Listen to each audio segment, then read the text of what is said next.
I'm sorry I haven't made a video in a while. It's mostly because I've been alternatingly sick and or very busy, which are probably interrelated somehow, and I'm still feeling a little under the weather, but I've been thinking. I've been thinking about big things, my future career, the future of this country and of the world and of humanity, but mostly I've been thinking about parking lots.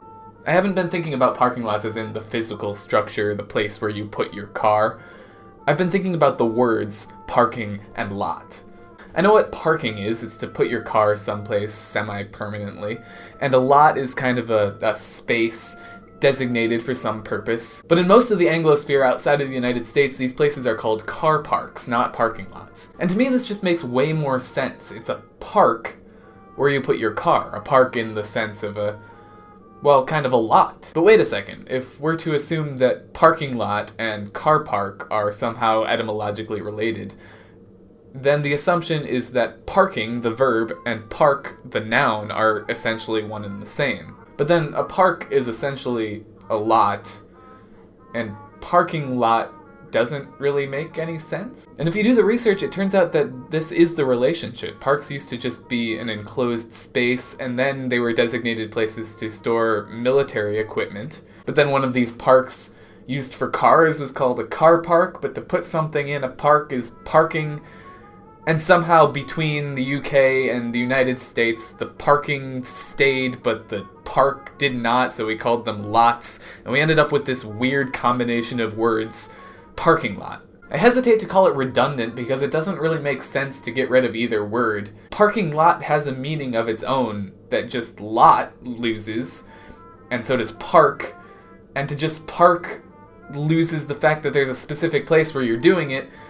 Parking lot is the best way to explain this, but it doesn't make any sense. We often refer to English as the bastard language because it's a weird mishmash of Germanic and Romance and Celtic with a bunch of other stuff thrown in there. And that's why we have all the crazy spellings and the weird irregular verbs and the things that just generally don't follow any sort of coherent logical pattern. But this isn't really a case of that. It's more of a case of English sort of mutating in on itself. But this isn't even really specific to English. For example, in French, it's common to add the letter R or R to verbs to imply that they happen again. You have the verb venir, which means to come, and revenir, which means to come back. And similarly, you have entrer, to enter, and rentrer, to re-enter, or also sort of to come back. It doesn't translate exactly. But since it's implied that you've been home at some point, you would always say rentrer chez moi. But more and more, people are just straight up abandoning entrer in favor of rentrer because the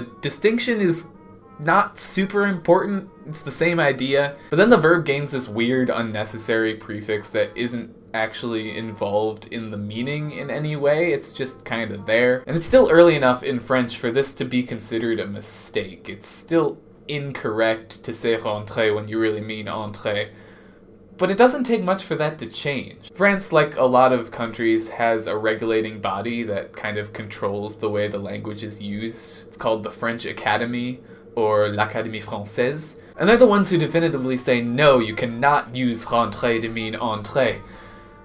But they can only do so much. Ultimately, a language is controlled by the people who speak it, and while it could theoretically be possible to keep a language pruned and maintained through these academies and keep it completely logical, that would probably be more effort than it's worth. To maintain etymology in a completely standardized way would likely remove all humanity from the language, and sure, it would probably be easier to learn for new speakers, but ultimately, you would lose the gems like parking lot, which are just so wonderfully weird and don't make any real sense, but tell you something about the history and about how languages evolve and how people use them.